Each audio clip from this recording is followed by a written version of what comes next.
Now, the question is, sino po ang importer nitong 6.4 billion na shabu? Hindi ko na po matandaan, ma'am, kung sino po yung importer niyan. I understand, Commissioner, but this is an incident which really shook the BOC, especially during your term. Tama po ba yon? Yes, ma'am. And of course, the first question that you wish to be answered, considering na may nakapasok na 6.4 billion na shabu, sino ang nagpasok nito sa Pilipinas? This is something na hindi mo dapat nakakalimutan. Sino po ang importer nito? I would like to be given time to check on who's the specific importer of that.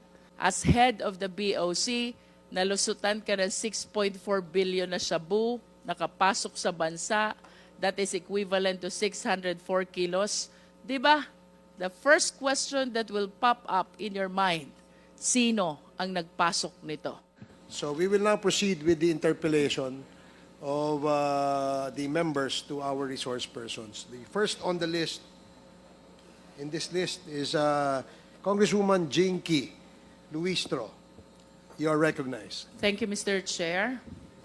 With the permission of the Chair, Mark Taguba.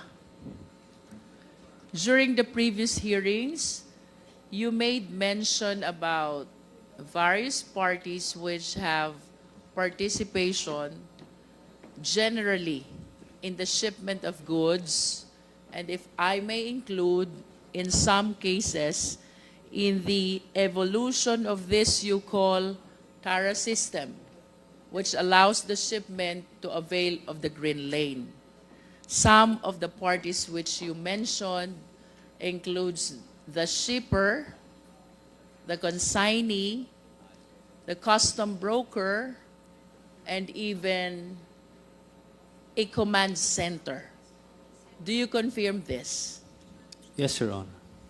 Mr. Chair, I wish to manifest that the alleged TARA system, which allows the shipment to be exempted from examination, both with respect to the documents and with respect to the physical examination, enable the proliferation not only of misdeclaration, but even of non-declaration.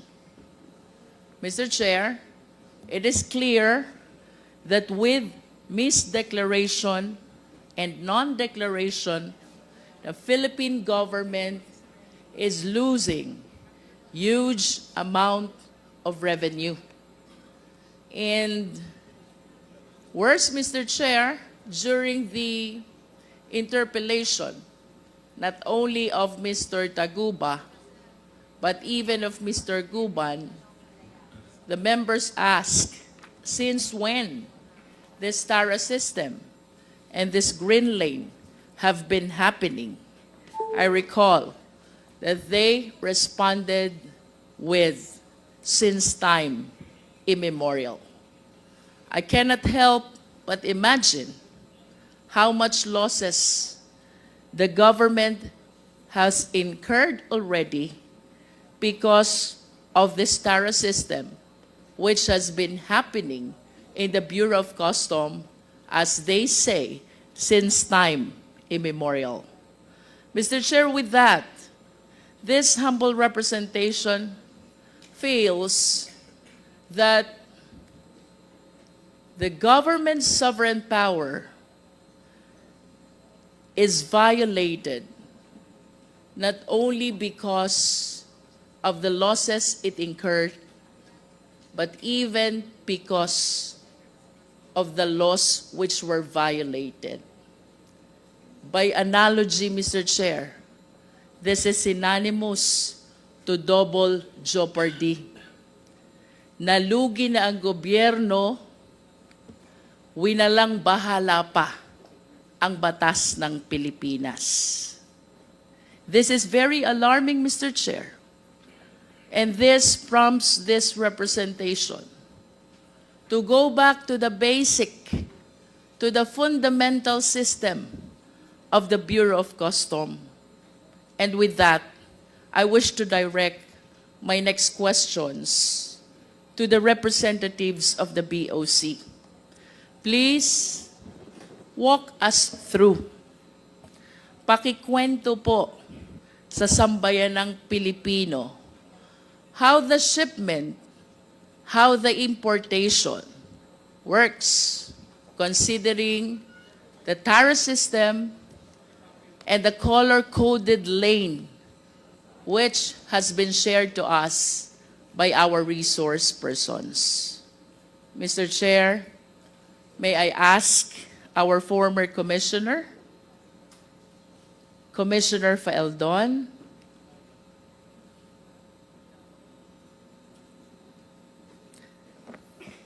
Commissioner Faeldon, can we start with the import clearance certificate? What is this document and what agency issues the same? Your Honor, I would like to go to the broader answer to the questions that I will concur with Taguba and that there is Tara since immemorial. I think, Mr. Chair, with all due respect to Commissioner Faeldon, but this representation wished to examine the system which is happening in the Bureau of Customs step by step as to how the shipment process goes without necessarily connecting the same to the cases where Mr. Guban and Mr. Taguba were made involved with. So, ang tanong po dito, Commissioner Faeldon, is the system that we practice in general sa Bureau of Customs. And considering that for a certain period of time, kayo po'y umupo bilang head of the agency, I wish to believe that you have the knowledge about the basic system, the fundamentals which are supposed to be followed or perhaps being followed in the Bureau of Customs. Let's start with the import clearance certificate. Ano po ito, Commissioner? At ano pong ahensya ang nag-i-issue nito? we have the Accreditation Management Office. It's popular known as the AMO. This is the office that accredits all importers. You cannot import anything if you have no accreditation, certification from that office. So during my time, we have 12,000 combined importers and brokers. And in 6 months, I delisted 4,000 of this because we have found out that they're lacking of the requirements. Some are found to be erring. So that's the first thing I did as far as trying to control these importers. So that is where the accreditation come from the Accreditation Management Officer. They're the ones who vet those applicants for accreditation so that they can do their importation. Your Commissioner, can you please state again the name of the office which takes care of the import accreditation process? Accreditation Management Office. Sila po yung nagpo-proseso, nagve-vet ng accreditation ng gusto maging importer. Accredited importers and brokers. Will you confirm that if I have intention to import goods, the first step should be to apply an import accreditation? Yes, Your Honor. Without that accreditation, I cannot import goods into the country. Yes, Your Honor. Okay. You made mention about 12,000 accredited importers, which later on you deleted the 4,000s because they are remiss with respect to certain requirements. Question po, Commissioner, ano po ba yung requirements natin for purposes of importers accreditation? You have to specify in your application what specific goods you're going to import. You have to show certificate from the bank that you have deposited a specific amount that makes you capable of importing that goods. You have a verified office that can accommodate the transactions of your importation, business permits, and so the usual permits that the government issues when you establish a business, Your Honor. For me to be able to inform this office, Commissioner Faeldon, mayroon po ba kayong pinoprovide na form where I should fill in the goods I intend to import? Yes, Your Honor, we have the packing list that you're supposed to submit to the customs list of those goods that you're supposed to bringing into the country. Commissioner, we're still on the process of importers accreditation.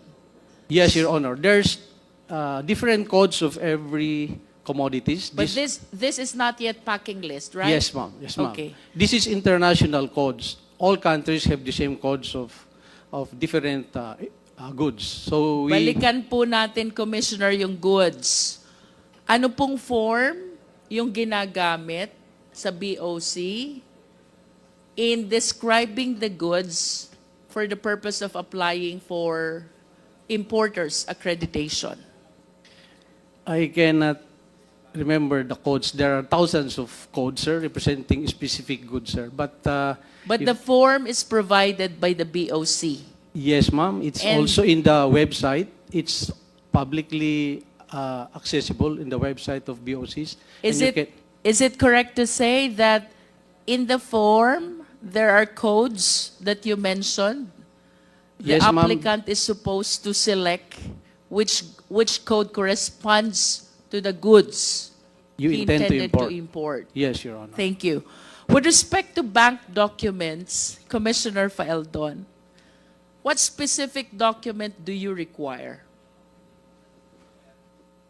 During my time, it is the certificate of deposit because there are certain goods that require a specific percentage of amount that you have in the bank so that you can import that specific commodity. So these are the small nitty-gritties that the accreditation management office has to verify before they will approve their accreditation, Your Honor. Sir, would it be correct to say that the amount required per certificate of deposit depends on the goods to be imported? Yes, Your Honor. If you intend to import just few items of commodities, you are not going to be required to deposit large amount of money. So it's going to be the specific percentage vis-a-vis the intended commodity to be imported. I am no longer particular about it, Your Honor, but it can be verified, Your Honor. How about with respect to the office? What particular document do you require? There's a list of the requirements issued by the Accreditation Management Office. These are publicly accessible in the website. So you have to go to customs and present all these documents. These are the prerequisite requirements and you'll be interviewed. And I assume the office has to be verified and all the other documents that is listed, that is submitted by the applicant, Your Honor. You mentioned that you verify the office address of the applicant. Is that correct?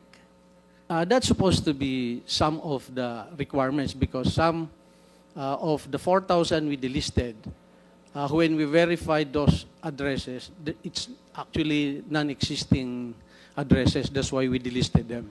So there are so many importers and brokers who do that. So when we try to vet the airing and the fly-by-nights, we found out that 4,000 at least were airing. That's why we delisted them. That's during my time, Your Honor. In other words, Commissioner Faeldon, by practice, you did the verification of the office address. Reason why you were able to discover this 4,000, which accreditation you deleted already. We tried our best to clean the list, Your Honor. You also mentioned about business permit, correct? Yes, Your Honor. So it discloses the company name and even the company owner. Tama po ba? Yes, Your Honor. And would you agree with me if I would say, with the bank certificate, with the office verification, and with the business permit, the BOC has ample information about all the importers into the country? That's the assumption, Your Honor. What do you mean by assumption?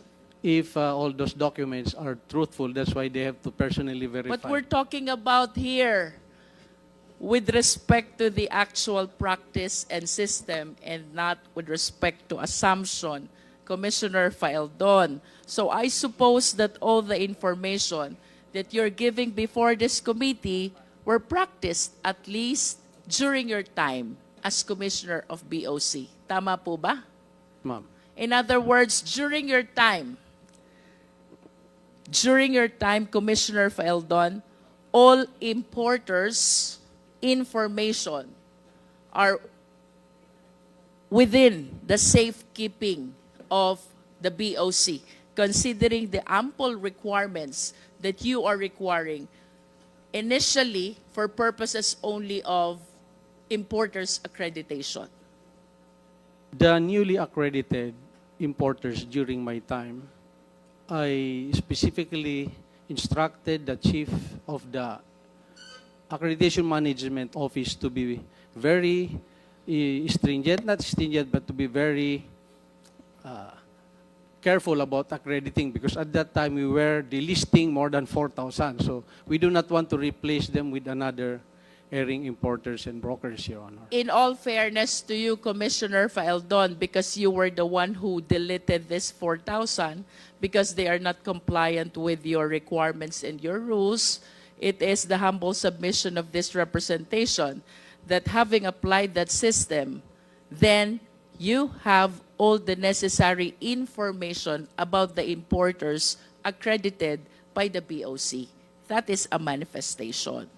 With respect to the documents which you are requiring from the applicants for importation or importers accreditation, question Commissioner Faeldon.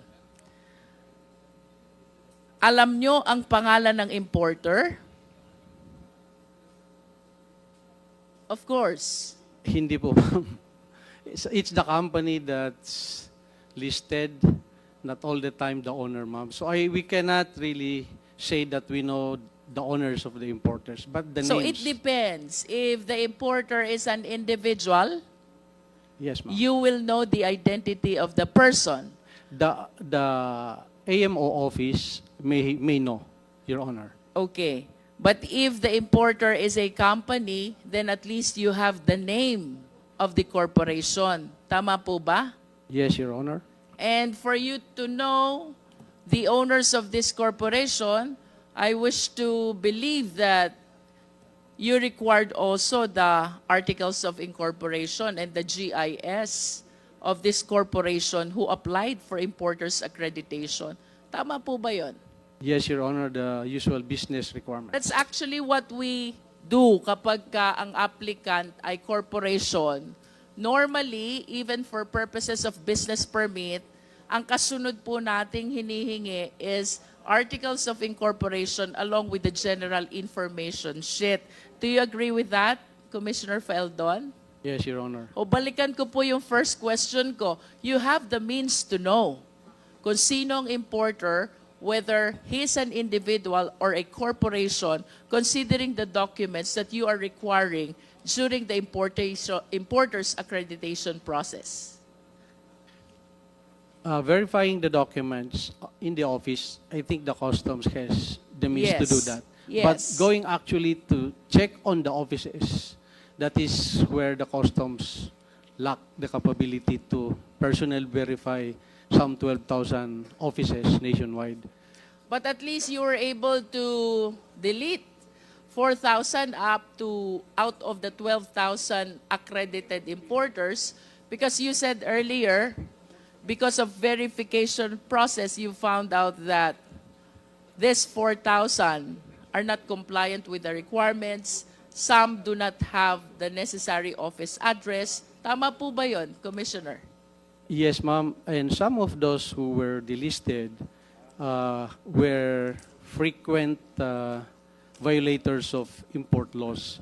So I check in the database who are the importers and brokers who have violated some importation laws in the past, and I immediately included them on the list to be delisted in our accreditation, Your Honor. So that's another parameter why we delisted them, Your Honor. Either kulang ang requirements or nagkaroon ng previous violation.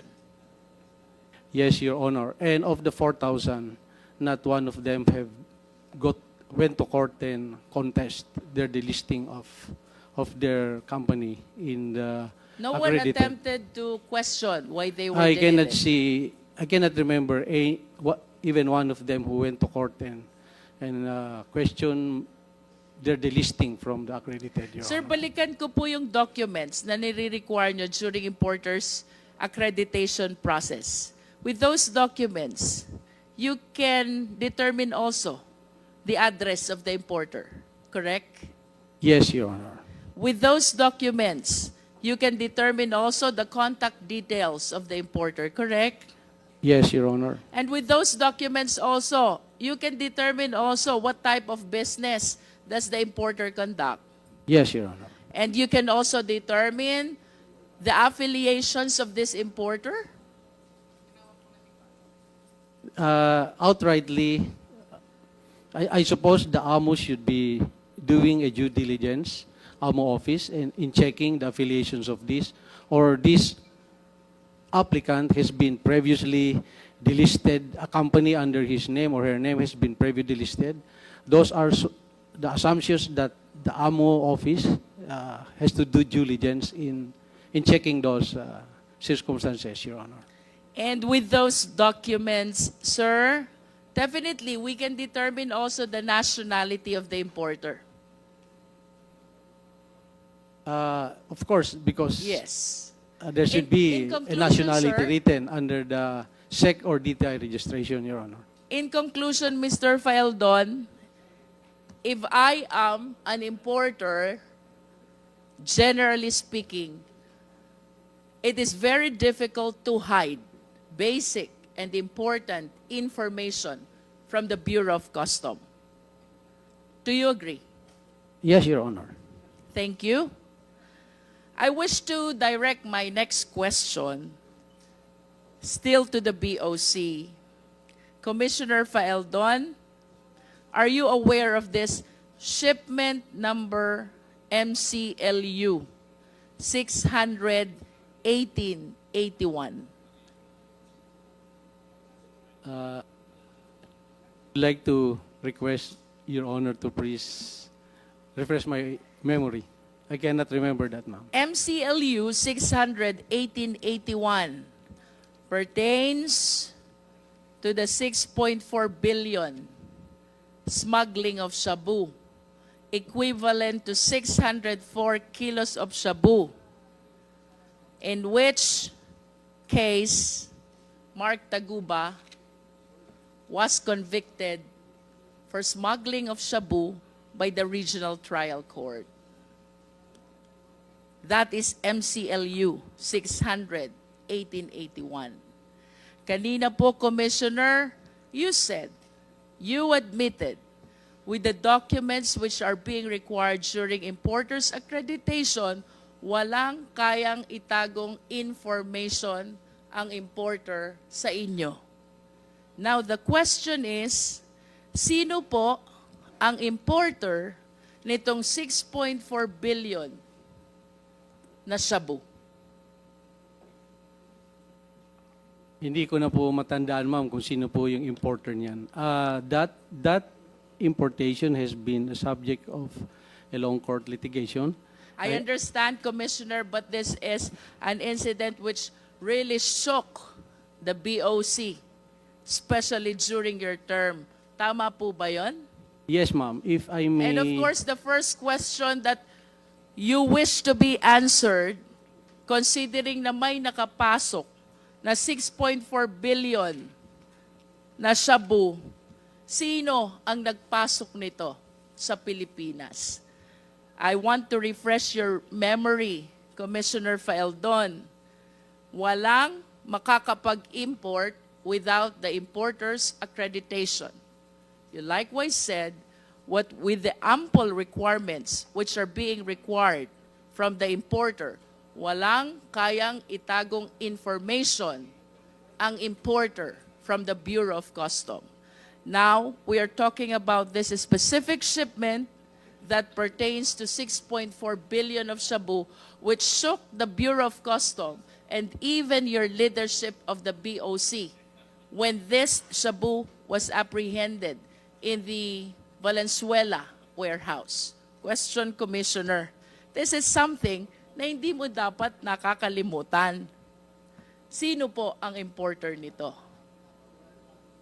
I would like to be given time to check on who's the specific importer of that shabu, ma'am. But the sequence of that apprehension, I can relate to this court, If Your I Honor. may interrupt, Commissioner Faeldon, would you agree with me if I would say that as head of the BOC, nalusutan ka ng 6.4 billion na shabu, nakapasok sa bansa, that is equivalent to 604 kilos. Diba? The first question that will pop up in your mind, sino ang nagpasok nito? Because you are answerable during that time, at least being the head of the Bureau of Customs. I find it strange that an incident as big as this during the time ay makakalimutan nyo po. This is something na hindi nyo dapat makalimutan because it casted doubt to your Your Honor, leadership as head of the BOC. Ang alam kong nag-import, sila Taguba. But I want to be corrected if hindi po sila ang nag-import niyan. Nagparating sa bansa. Yung importer mismo, in the packing list, because this is, ma'am, if I be given just 1 minute to explain this, so that you are correct, ma'am, the nation has to know the truth about this. You may agree or disagree with me, ma'am, but please give me a chance to. Because this has been tackled by the nation in 2017. This importation, ma'am, the existence of a possible shabu that came into the country was relayed to us by Chinese customs. I received the information 10 o'clock in the evening. By 2 a.m. following day, that's just 4 hours, nahanap na po namin kung naasan siya. So that's why I beg to disagree that nakalusot po sa amin. Hinanap ko po, ma'am, because I was given the information that there's a shabu, possible shipment of shabu, na galing sa China. And the information was given to us. So I give instruction to the intelligence division. I give them the information and they look for it. So that is how this shabu came in. At nahanap po namin, ma'am, not a single kilo went to the streets. I think yung sinasabing nalusutan, yes, I take the responsibility since 2017. But if you read the Customs Modernization and Tariff Act, there's a clear delineation of the tasking of the commissioner and the customs collector. And in that law, it's very specific that only the collector has the right to release shipments. So of the 38 ports, it is impossible for the commissioner to check every shipment. That's why it is delineated to them by the law. The verification and authority to release all those shipments does not rely on the commissioner anymore. It is now on the individual port collectors. So, but when I received the information that there is a possible importation of shabu that passed through customs, it took us 4 hours to locate that, ma'am. And I want to take that as something that I did good, contrary to the perception that I let it go. I did not let it go, Your Honor. Commissioner Faeldon, let me complete the context of my question. When this representation made use of the term nalusutan, nahuli niyo yung shabu, pero hindi niyo nahuli yung importer. And today, I am asking you, sino ang importer? You cannot even say. an information which is supposed to be highly important because of the huge amount of prohibited drugs which were apprehended by you. Hindi ho ba quite strange yan na hindi nyo matandaan or perhaps you did not bother to check sino po ang importer nito? For me, Commissioner Faeldon, it is not enough that you apprehended the shabu. You should have arrested the people responsible for the shipment of shabu as well. Kung parehas nyo pong nahuli, yung shabu at yung tao, you might be correct. Hindi po kayo nalusutan. Pero nahuli nyo yung shabu, hindi nyo nahuli yung tao, I hope, with all due respect, you will understand why I use the terminology na lusutan ang BOC. Yes, Your Honor. So let me go back to my question, Commissioner Faeldon. Would you like to... Mr. Chair, in the indulgence of Congressman Luistro, hindi yata sinagot ni Commissioner Faeldon kung sino yung importer. Please tell us kung sino yung importer. I will tell you immediately after I get the name, Your Honor. I do not want to be saying person here na hindi pala siya. I want to make sure that siya po yun, sir. I am asking someone to... Then you do not have it even know verified right to me. now? You're not even sure right now? Ba, ay pambira naman buhay ito. You should be sure right now. Kung nakahuli kayo ng ganyan, hindi nyo alam kung sino yung importer? Sir, gusto ko lang sana ma-verify talaga, sir. Kasi Well, I you cannot better tell us remember later the on who. specific name anymore, sir. So, Because look, you'll be accountable to this. Nang kahuli kayo ng shabu, inamin mo. Pero hindi mo alam kung sino yung importer. sir, within the day, within this hearing, I will name kung sino po yun, ma'am. I just want to make sure that Thank you, Mr. I will Chair. get Thank the you, correct name, Your Congresswoman Honors. Luistro. Yes. Mr. Chair, Yeah, please if I may proceed. continue. Sir, medyo naputol po tayo dun sa importer's accreditation. Let me continue that line, Commissioner Faeldon. Kung meron na pong importer's accreditation, then the importer can actually start facilitating the process. Tama po ba? Yes, Your Honor. And what importation documents need to be submitted this time to the Bureau of Customs? There's a packing list that's supposed to enumerate the items and the quantities of these commodities to be imported from other countries. Aside from the packing list, sir, ano pong documents pa ang dapat isubmit sa BOC?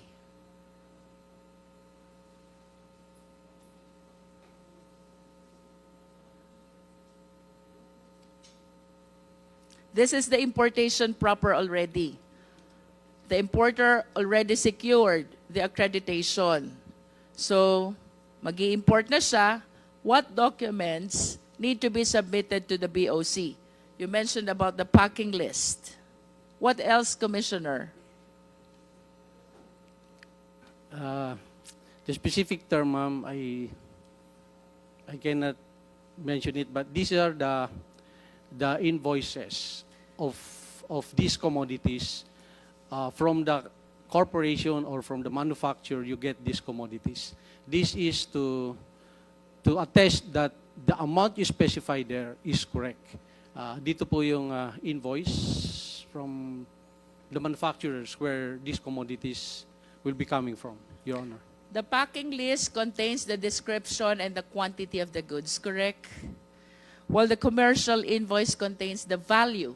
The of the value, goods. ma'am, because this is where the tariff will be computed once these commodities arrive in the country, And Your when Honor. you say tariff, it means importation tax.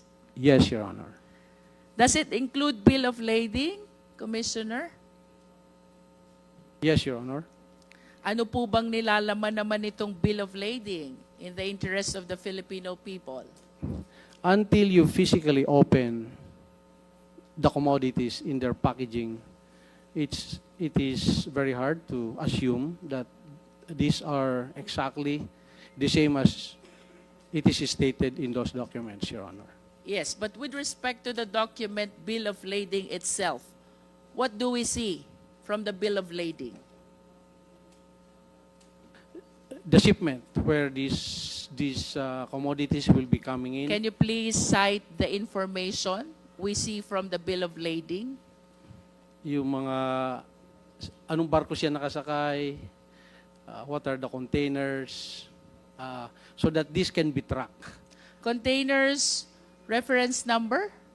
Yes, sir. Meron tayo. Ma'am, meron niyang, these are international numbers that can be tracked by all customs agencies in the world. Kaya po meron number itong mga containers na to. Pag sinabi niyo po bang tracking number, ito po bang binanggit ko kanina about the 6.4 billion shabu, MCLU 600, 1881, ito po ba yung international tracking number? Yes, ma'am. That's why our Chinese counterpart gave us that number, and we were able to trace where that truck was delivered. You are saying that the information, the source of your information is your Chinese counterpart. Yes, Your Honor. Okay. So, what other informations can we get from the bill of lading, sir?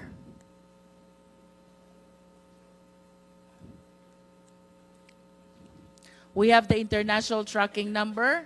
I suppose we can see from the bill of lading the name of the shipper, the Yes, name ma'am. of the importer. The date that's supposed to the arrival of these How about commodities in the country. the country of origin, Exactly, ma'am. It's part country of of it. destination, Yes, ma'am. the port of unloading, Yes, ma'am. the consignee, Yes, ma'am. and the shipping line? Yes, ma'am.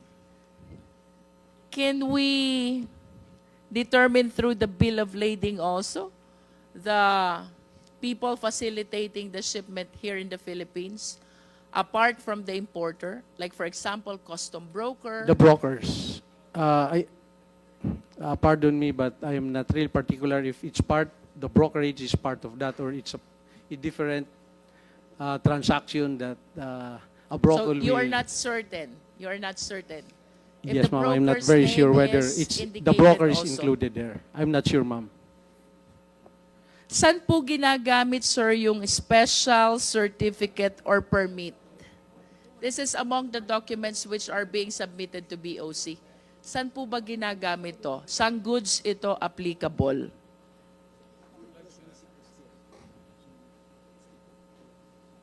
Or what kind of importation requires special certificates or permit? I think some government importation. For example po, The importation of some government requirements that does not require payment of tariff, they may have different and special importation permit, Your Honor. can we cite as example firearms and ammunitions if the Philippine government, for example, is importing some? Yes, Your Honor.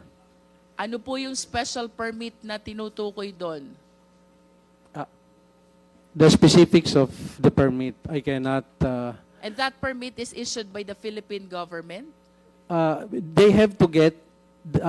There's so many government agencies that they have to pass through.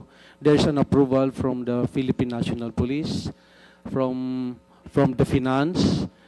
When you get this special permit, it's a multi government agencies that approves that permit, and Customs Commissioner is not part of those who will approve it. It's secretary levels and multi-government agencies, Your Honor. Halimbawa po, mag-import ako ng luxury vehicles. May special permit po bang kailangan doon?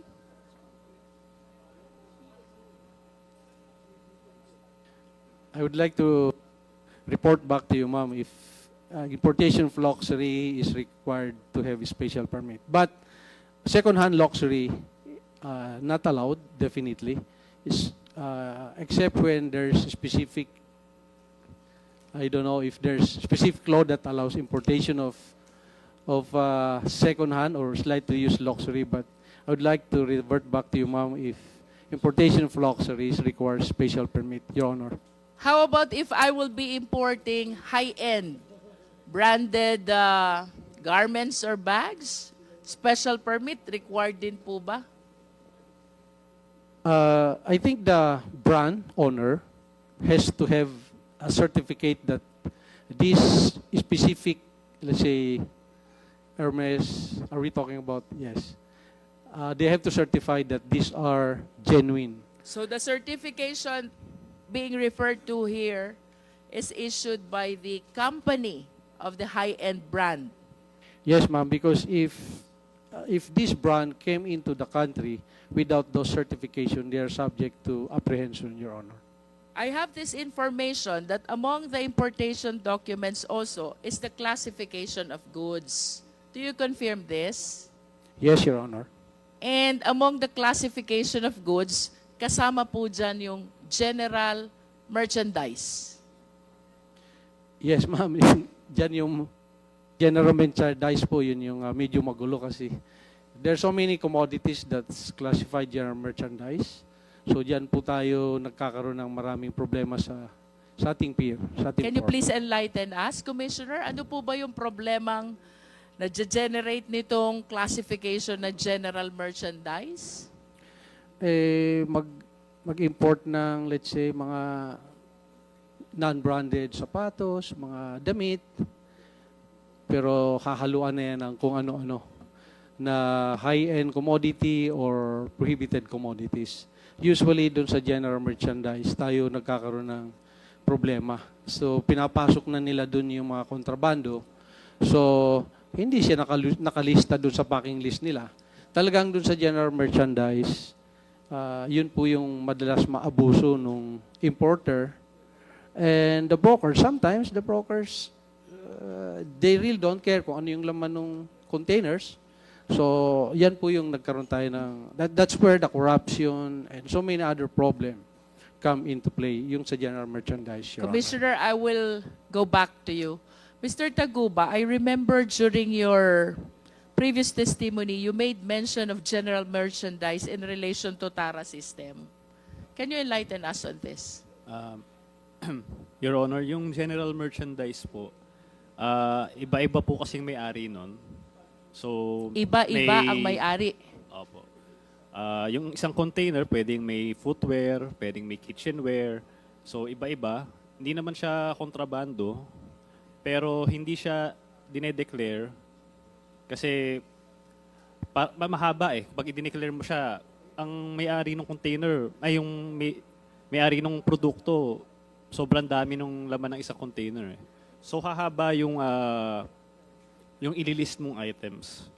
So, ang ginagawa, pag general merchandise, pipili na lang ng ilan na papayagan naman ng BOC. So, yun na lang i-declare. In other words, mayroong nakalista, mayroong hindi. Yes.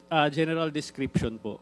And for some whose intention really is to engage in importation of contraband, sinasadya nila na gamiting classification yung general merchandise para mailusot those which are prohibited. Magagamit po siya sa... Like ganun shabu. din. Pwede po. Yun bang 6.4 billion, if you still remember, Mr. Taguba, was it classified also as general merchandise? Pwede ko po bang i-clarify muna yung sinabi ni Commissioner Faeldon? Yes. Kung okay lang po. Commissioner Faeldon, let me continue with the process, please. Once all these documents for importation are submitted to BOC, ano po bang sunod na gagawin? Let us say that the importation are already loaded in the cargo vessel, in the process of being shipped to the Philippines. What should be the next step? Excuse me, Congresswoman Luistro, I believe your question earlier about the system that you asked Mr. Taguba, I think is ready to To give the answer? To give the answer to you. Before we ask another opinion from Commissioner Faeldon. So, Your please Honor, proceed. Yeah. Your Honor, nasa akin na yung pangalan ng importer. So, I would like to say it now. Yung tinanong nyo kanina, Your Honor, kung sino yung nag-import. Okay, sige, ganito muna. You hold on to your horses, Mark. Let us listen first to Commissioner Faeldon. Sige, Commissioner.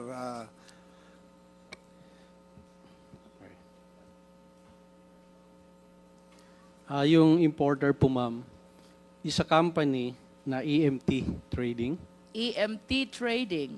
Yes, ma'am. And yung registered owner ay si Irene May Tatad. Nakakulong po yata ito ngayon, Your Honor. I would like Mr. Taguba to correct me if I'm wrong because I think siya yung I think he knows it.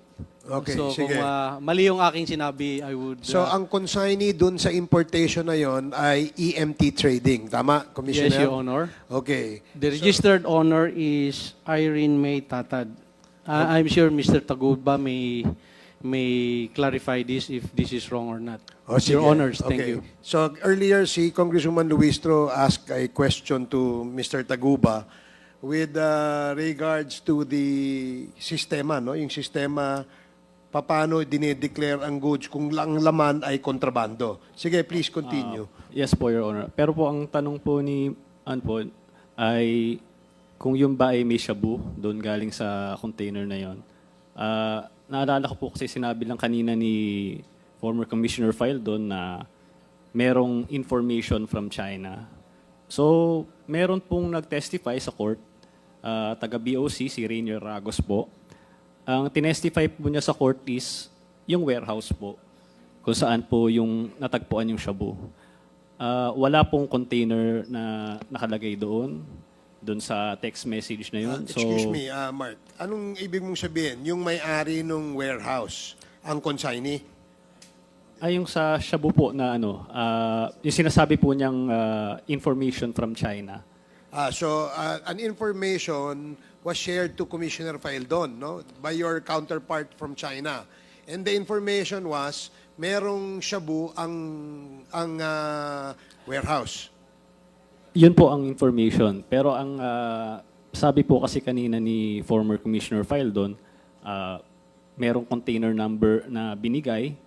Pero doon po sa korte na nag-testify po itong si Rainier Ragos, wala pong container number. Kasi text message po yan. Warehouse lang po.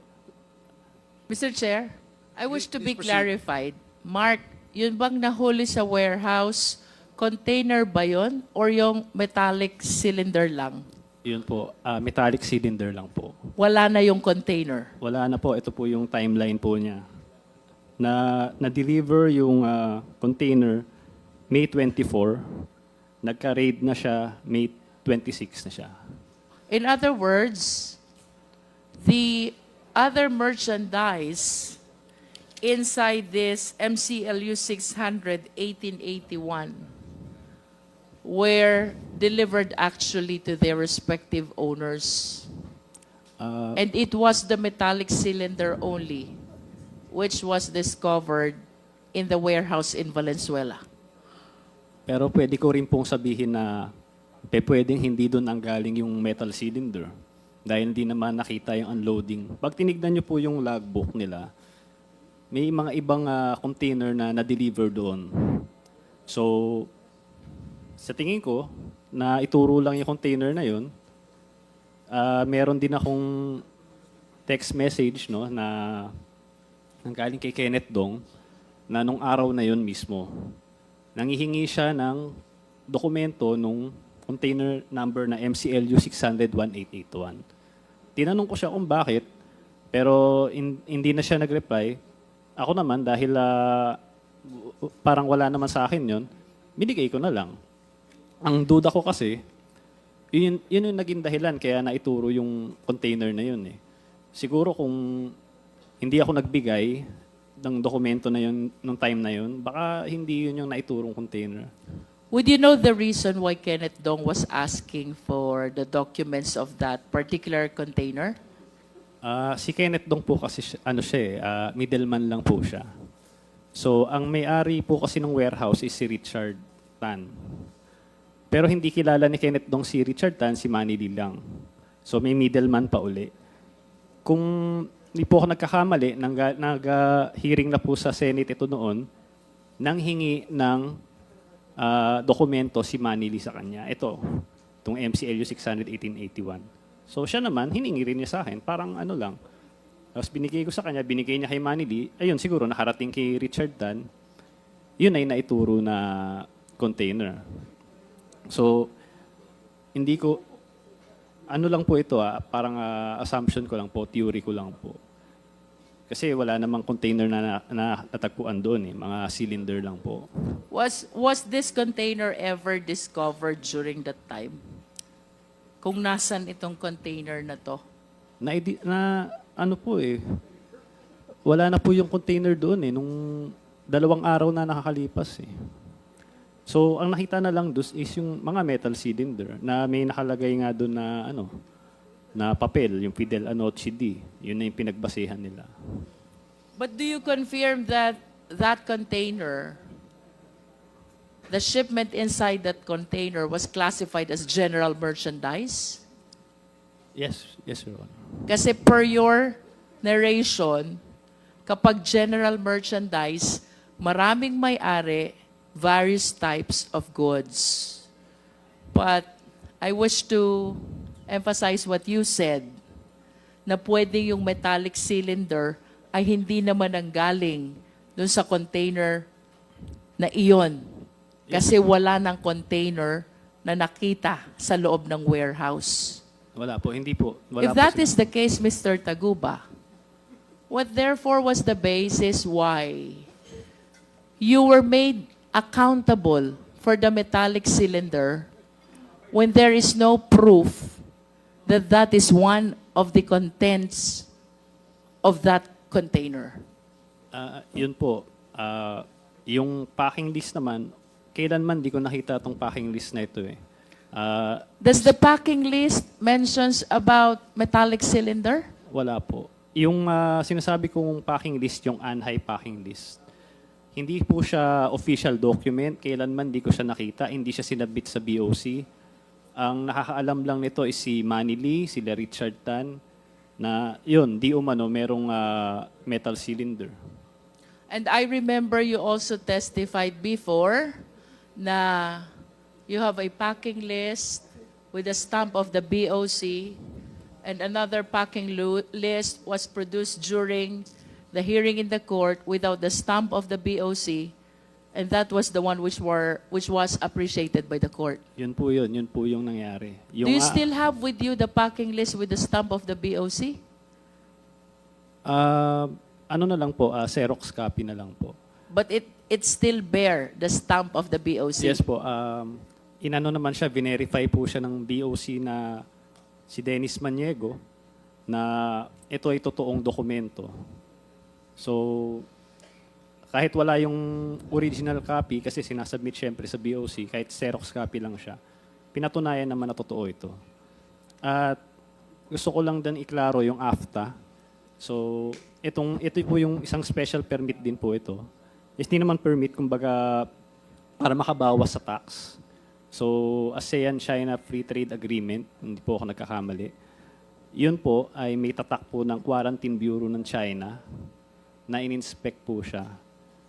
At gusto ko lang din sabihin na katulad din sa Pilipinas, hindi lahat ng container ini-inspect. So, swerte rin siya at na-inspect siya. So, dapat talaga yung korte, nung in-assess niya, dapat pinanigan niya yung aming dokumento kaysa dun sa informal What do you packing list mean na yun. when you said swerte siya, na-inspect siya? Hindi po lahat ng container na i-inspect. Ganon din po. Hindi ganon talaga. Sobrang daming container. So siya, na-inspect siya. Meron siya tatak ng Quarantine Bureau. Pinatunayan sa korte na totoo yun. Sa You're kasamaang... referring to this MCU 1881? Yes, Your Honor. Okay. And then? Sa kasamaang palad, ang pinanigan ng korte is yung unhigh packing list, na informal packing list na hindi naman sinabmit sa Bureau of Customs. So, yun, hanggang ngayon, inilalaban namin yun. Nag-motion for reconsideration kami with motion to inhibit. So you anchored your, one of the arguments where you anchored your motion for reconsideration is the non-appreciation of the packing list with the stamp of the BOC. Yes. Pinaka Okay. number 1 po. Mr. Chair, may I continue? You have 2 minutes. 2 minutes.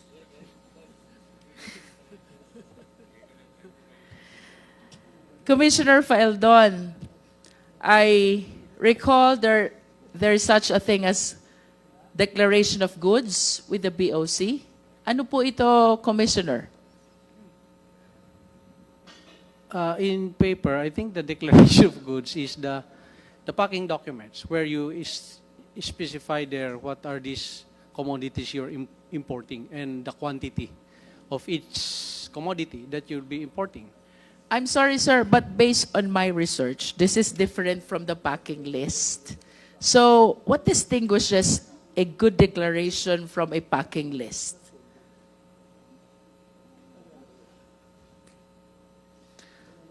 Based on my information, ito daw pong good declaration na ito ay isinasubmit sa BOC within certain number of days before the arrival of the shipment.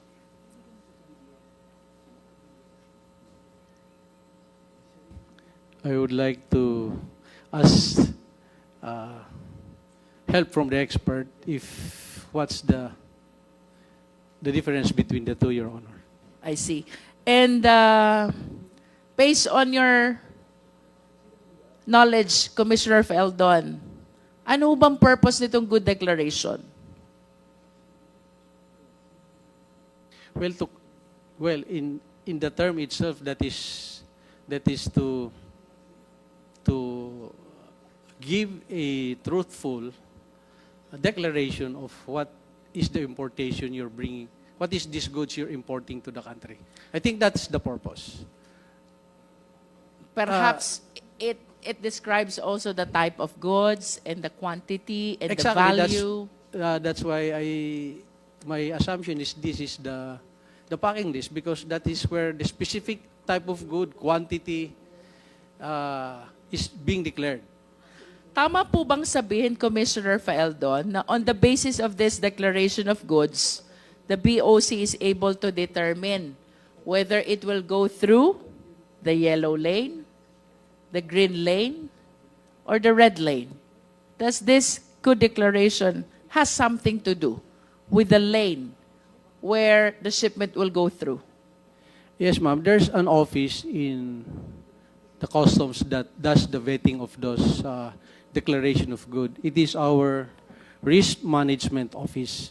Once all those documents were submitted to the customs, they will start to run that into our system, whether this importation will pass through the physical inspection upon arrival in our ports, or X-ray, or will go to the fast lanes. So it's another office that does the vetting of those actual importation. Our office is called Risk Management Office, Your Honor. Let me go back to Mr. Taguba. Is it on this stage that the process or the system in the BOC is being manipulated by the TARA system? Yes. Yes, Your Honor. And which office is responsible to determine under which lane the shipment must go through? Yung mga ano po ba yan? Mga yellow lane, red lane, green lane. RMO po ata. Anong tawag po sa opisina? RMO. Ano pong ibig sabihin ng opisina na yon? Risk Management Office. Kung di po ako nagkakamali. So this is the same risk management office that was mentioned by Commissioner Faeldon. Mr. Chair, considering the vital information, I believe, which can be shared by the RMO with respect to the alleged manipulation of this yellow lane, green lane, red lane in relation to the TARA system. I humbly move that we invite for our next hearing the head of the Risk Management Office of the BOC. Second, Mr. Chair. Okay, there is a motion to invite the risk management officer of the BOC, the head. Duly seconded. Any objection? Hearing none, the said motion is now approved. Mr. Taguba, kung ako mag-i-import ng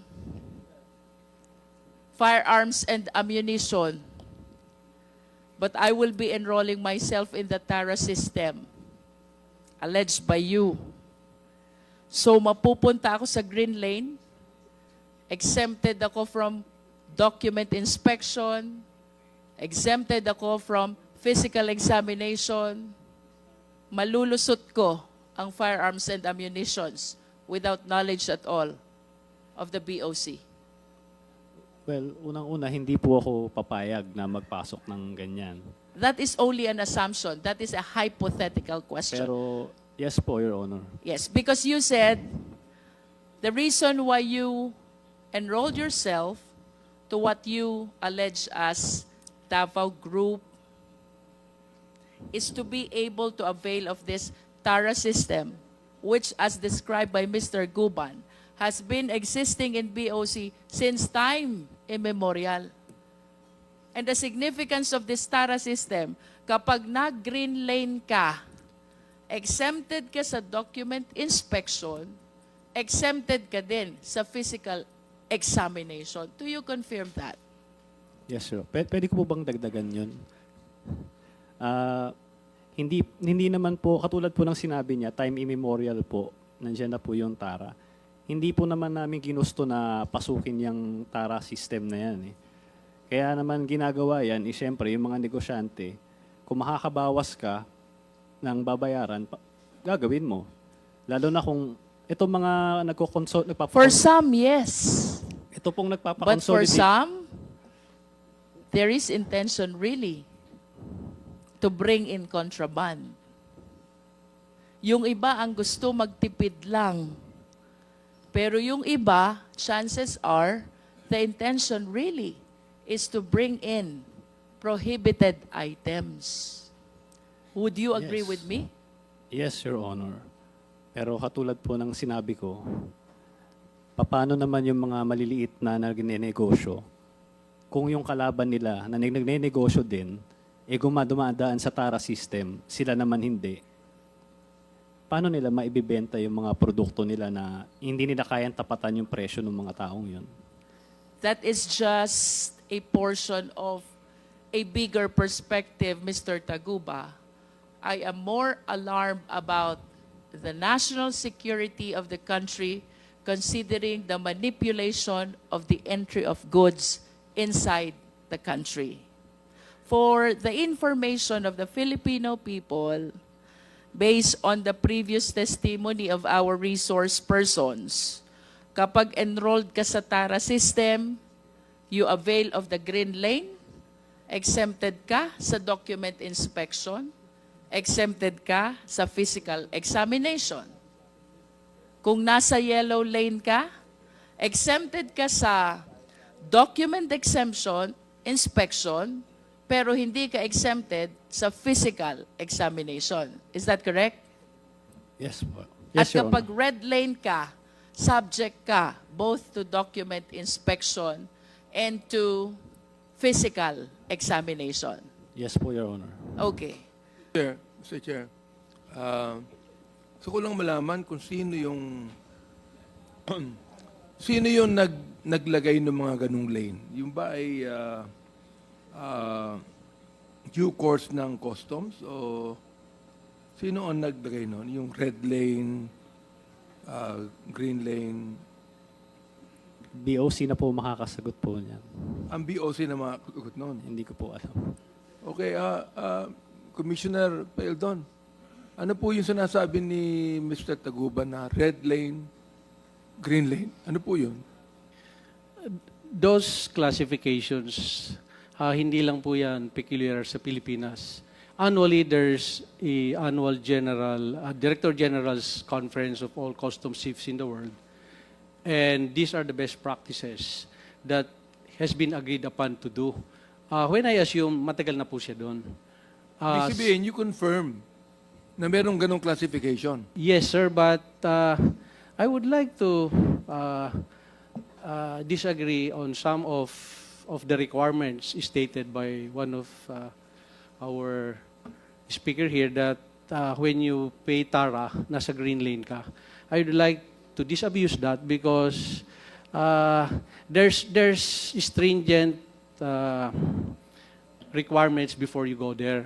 Most of these corporations that are there, these are international corporations who have proven their honesty in importing commodities. You cannot be importer today and be at the green lane tomorrow.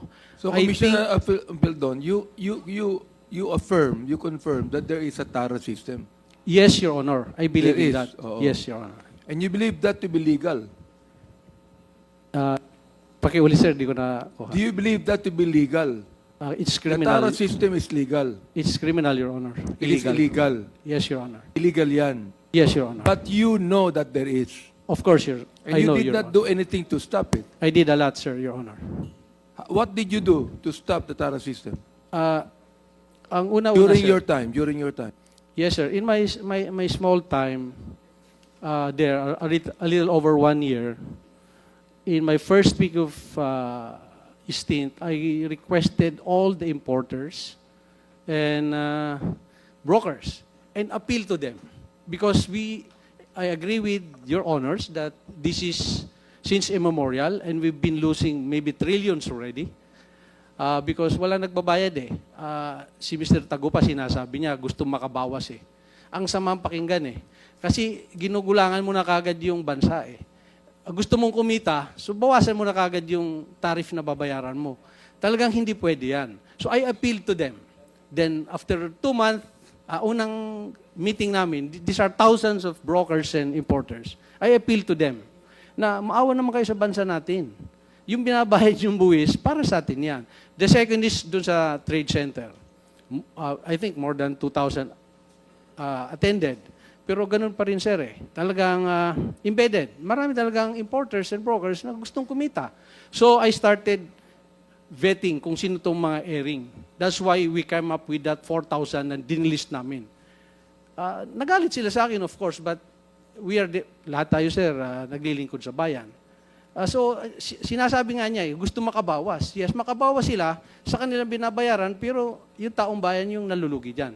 So, I think, as far as they are concerned, hindi nila ako nagusto kasi 4,000 nga tinanggal ko sa listahan nila eh. So, those are the process na ginawa ko, Your Honor. Talaga pong, Commissioner, ang sinabi ni Mark Taguba, gusto nilang makabawas, kaya sila yung nagpupunta roon sa classification ng lanes. Tama ba ako, Mr. Taguba? Pwede ko po bang sagutin yung sinabi? Go ahead. Sige po. Sagutin niyo. Yung sinasabing makabawas, unang-una, hindi namin gusto magtara. Yan naman hindi papansinin yung dokumento mo. Pag-explain muna sa amin, ano ba yung TARA system para sa kaalaman ng taong bayan? Ano ba talaga ang TARA system sa Bureau of Customs? Lagay ba yan? O ano ba yan? Lagay po, grease money po ito, tara. O ibig sabihin, the TARA system is grease money. Nabanggit nga po ni Commissioner Faeldon, Mr. Chair, na ang TARA system is illegal, di ba? O, tama rin ang sinabi ni Mark Taguba na ito ay grease money o lagay. Ano? Yes po. Gaano kataas ang lagay sa isang TARA?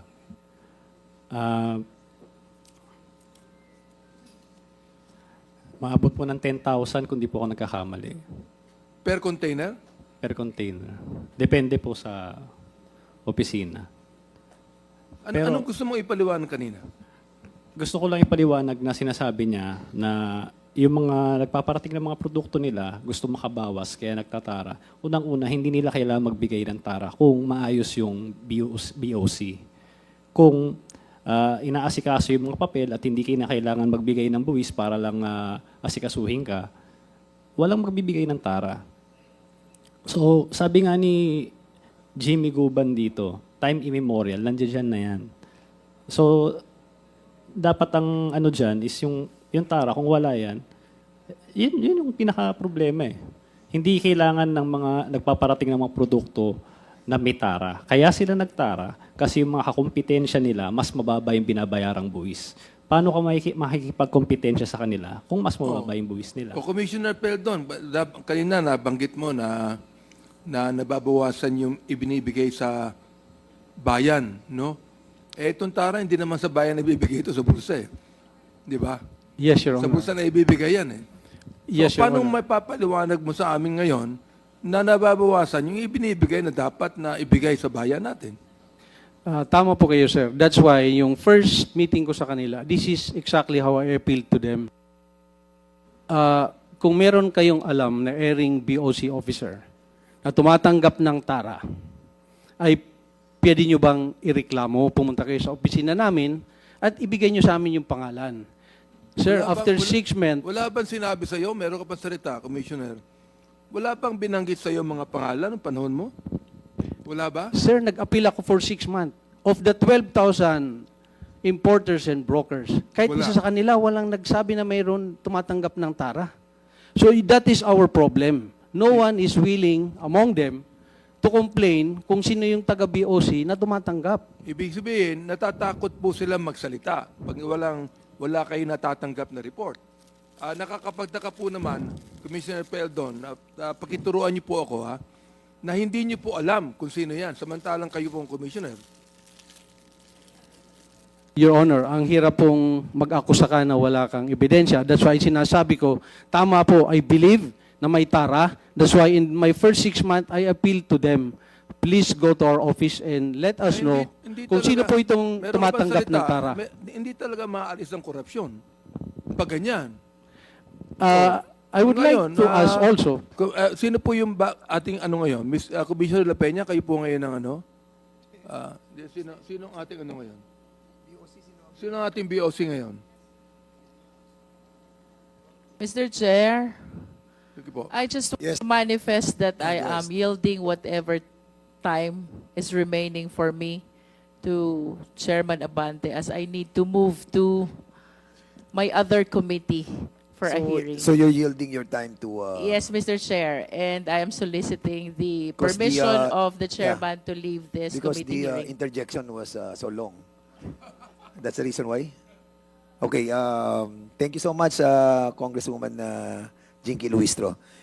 You can proceed. Mr. Chair, that was not Co-chair. actually interjection. It was actually Commissioner Mr. Chair, Congressman Luistro Mr. Chair. has already this one is very Yes. short, really. This one is very short, just to wind up. Okay, Congresswoman Jinky Luistro, you are recognized. About the manipulation of the yellow lane, the green lane, and the red lane. Yung sinasabi po ni Mark Taguba, gusto makabawas, gusto makatipid. That is in as far as the revenue generation perspective of the government is concerned. But I wish to invite the attention of the committee to a bigger perspective. Ang pinag-uusapan po natin dito is not only misdeclaration, but even non-declaration. Paano kung may magpasok ng bomba? Paano kung may magpasok ng mga firearms and ammunitions without the necessary declaration? And what if the consignee, the end user of this importation, are terrorist group? I hope we appreciate the possibility na baka hindi lang po income ng gobyerno ang nawawala. Baka hindi lamang po batas ang nava-violate. Mr. Chair, I lament that with that existing system as alleged by our resource persons, we are compromising already even the national security of our country. That is a manifestation, Mr. Yes, Chair. thank you so much. And with that as well.